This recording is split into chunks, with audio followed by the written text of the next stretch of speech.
Coming up in this video, I'm going to show you how I speed paint Free Folk Raiders from a Song of Ice and Fire miniature game.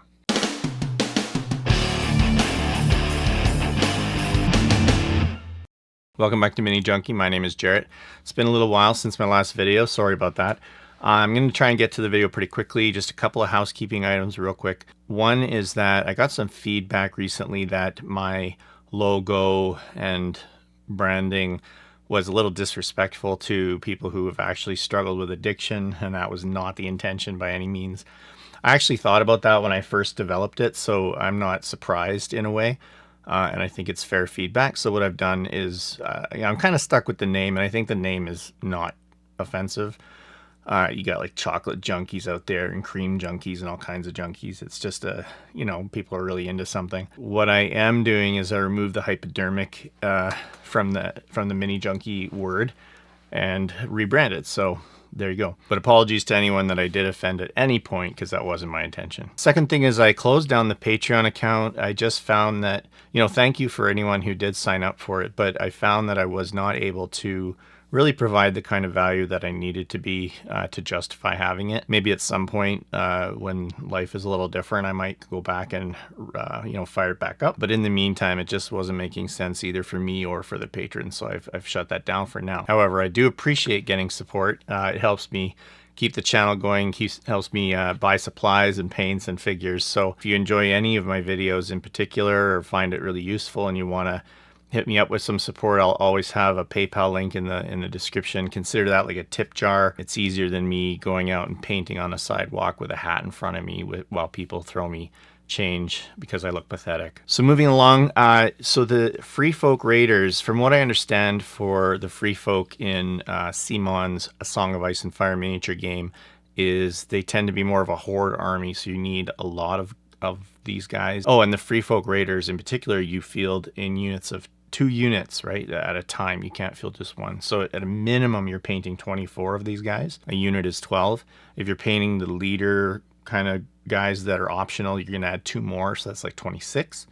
And if you buy a second starter, although they're hard to find right now, but if you buy a second starter to add another 2 units, you're going to be painting 48 or 44, 52. I don't know. Anyway, did I really just do that? You're going to be painting 52 guys. So, and that's, on top of whether it be spearwives and giants and whatever else you're going to add. So I would argue that, again, these units make their impression as a unit, as a group of 12 in a square tray, and hand painting each one very carefully and meticulously is really maybe going to be satisfying for a few minutes of seeing one guy look good, but it's not going to get you on the table with a painted army anytime soon, and it's going to be grueling in my opinion. So for a long time they sat on my shelf because I couldn't figure out how do you speed paint these guys and what color should they even be. They're covered in furs and hides and whatnot, and when you look at images from the show, they're fairly dark most of the time, almost black furs and hides, and generally covered in snow as well. So I couldn't quite match that. I didn't want them to look black like Night Watch, for example.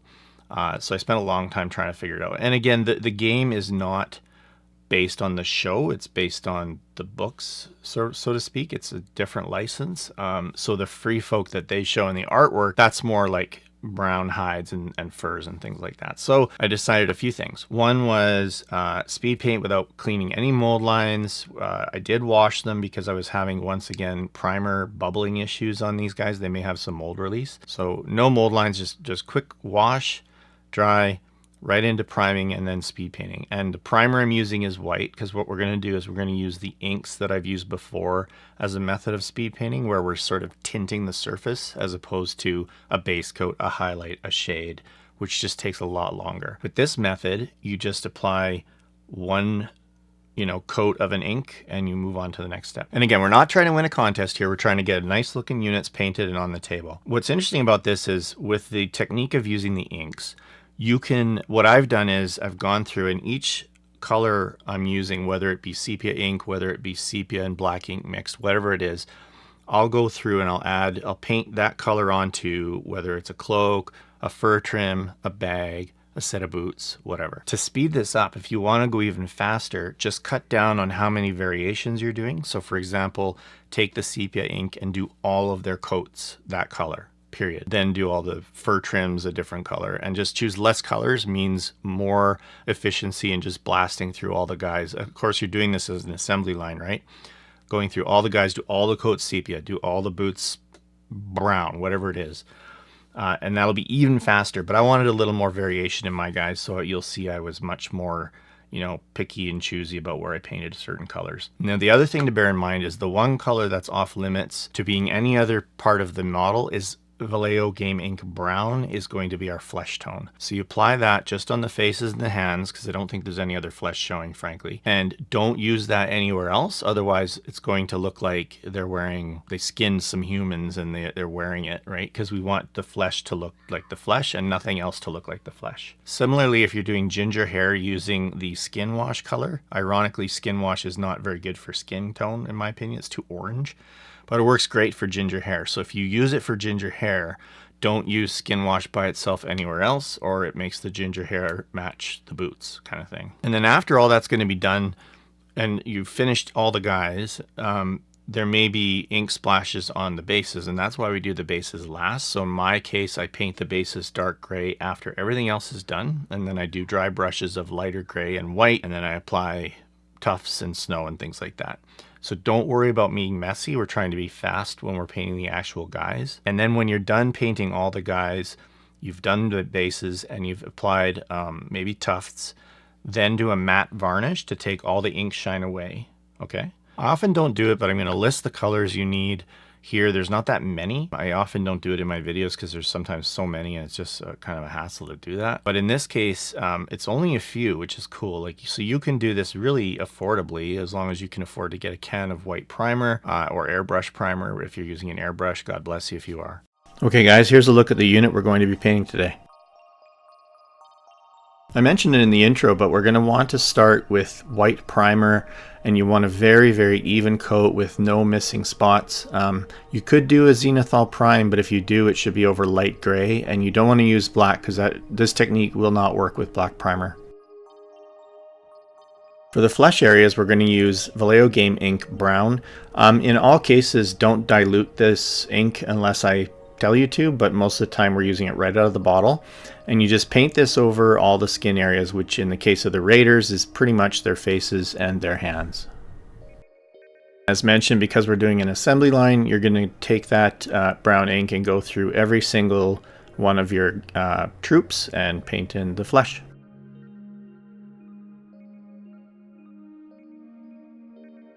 So that's meant to be a one-shot technique, but if you'd like to highlight that flesh, you can use pretty much any of these options. For the red/ginger hair, just take Vallejo Game Ink Skin Wash and just apply it on like you see here. Comes out to a nice sort of subtle coppery red color, which is great. There's a lot of reusing of the inks here, so we don't waste any. In this case, I'm going to add sepia ink to the original brown we used for the skin. And just mix it up. And that's the thing with these inks, as long as you're just using the same types of inks, you can kind of mix the different colors together to get different tones. So in this case, we get the sepia ink with a little bit more of that reddish brown in it, and we just take it and we apply it all over one aspect of the figure. So in this case, you can see I'm applying it to like his coat.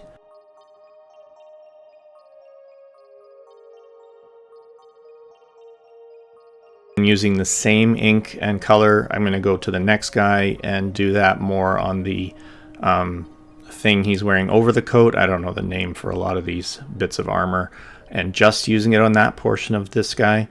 And then I'll grab the next guy and I'll use that same mix and color and just paint it on the belt area and the bags. And here I'm putting it on the boots. But so what you're doing is you're taking a color, and then with each troop you pick them up, you apply that color to just one element of the model. Now we'll darken that exact same mix so we can continue using it but get some variation in the shading. In this case, it's like 1, maybe 2 drops of black. Black is very, very strong when it comes to these inks. So you want to be, you know, err on the side of using a little bit versus a lot, or it'll just go very black. But here you see what that's done is given us a really nice dark brown.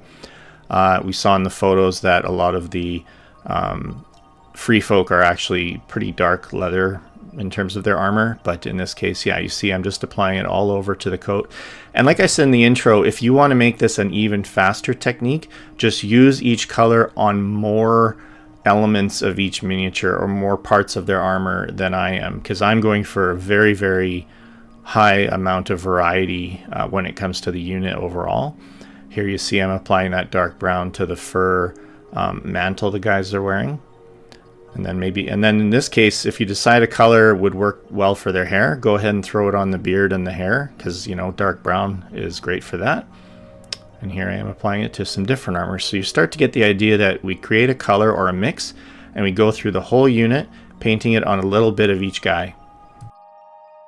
And again, using the same mix, what's left of it, I add a bit more black, and it's even darker brown, which I was definitely wanting to work in some darker browns into the armors around here in the unit. And what's cool about this technique is because you're doing that, the colors all kind of work together. They all look like they belong together because they've all kind of been mixed from a similar subset of tones.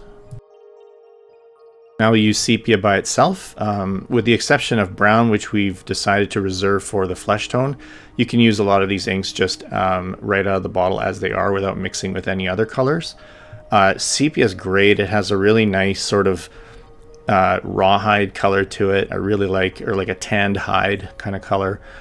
It is a little streakier depending on how fresh your bottle is or how much, if it's starting to dry in the palette well or whatever.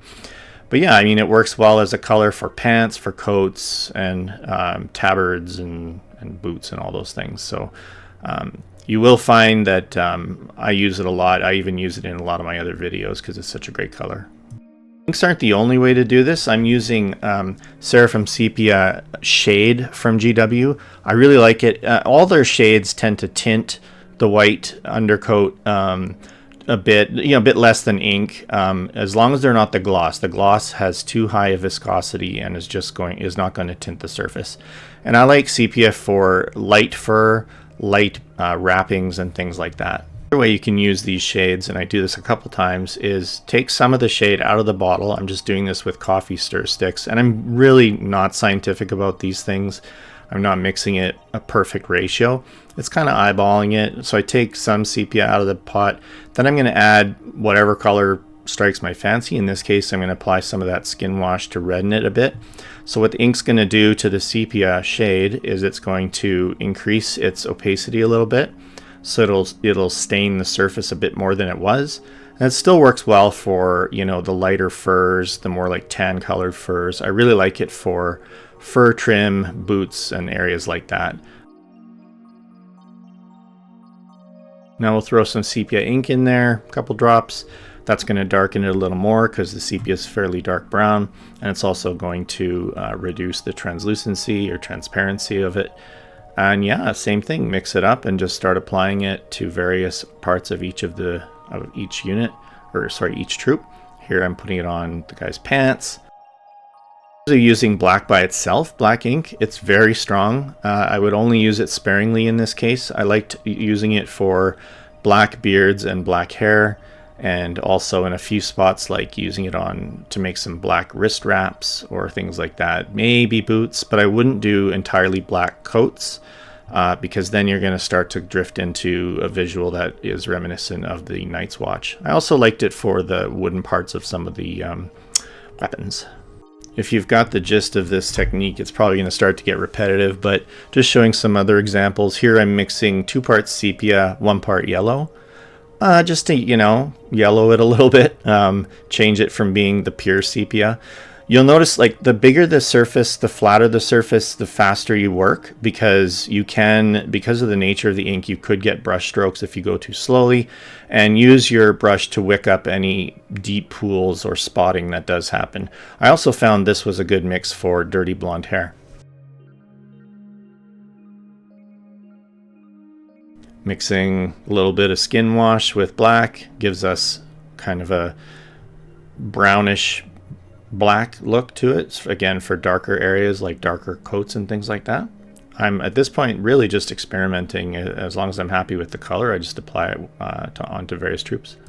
So some of their weapons are bone, and I was kind of trying to figure out how to do those as a single wash, and I landed on using, you know, roughly this much Agrax Earthshade from GW with a couple drops to yellow it with yellow ink, because I figured the bone would be, you know, slightly yellowed, still quite light colored with some darker shading, and this actually worked out really well. I'm quite happy with it. The video makes it look a little yellower than it actually is in person, so, you know, I would start with less yellow and then kind of work your way up. So by now you've gone through and painted every single dude's, you know, every part of their armor, and then what you want to do is, I found for the weapons a black looked nice, just a solid black as if it's dragon glass. Metal chains, you can do it just the way you do any metal. I like using this metal color out of the bottle.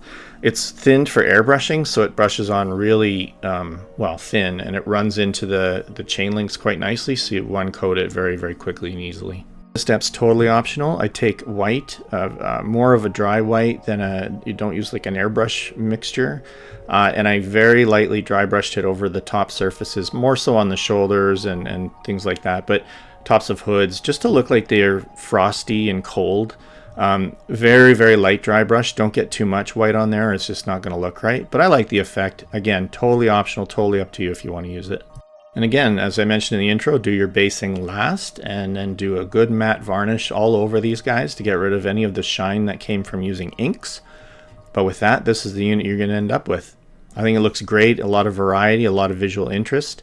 Hope you enjoyed the video. Sorry I've been gone for a while. I had fun making this. I'm really pleased with the results. If you enjoyed it, consider subscribing and sharing and even liking the video. And maybe hit the tip jar. Who knows? We'll see you next time. Thanks for watching.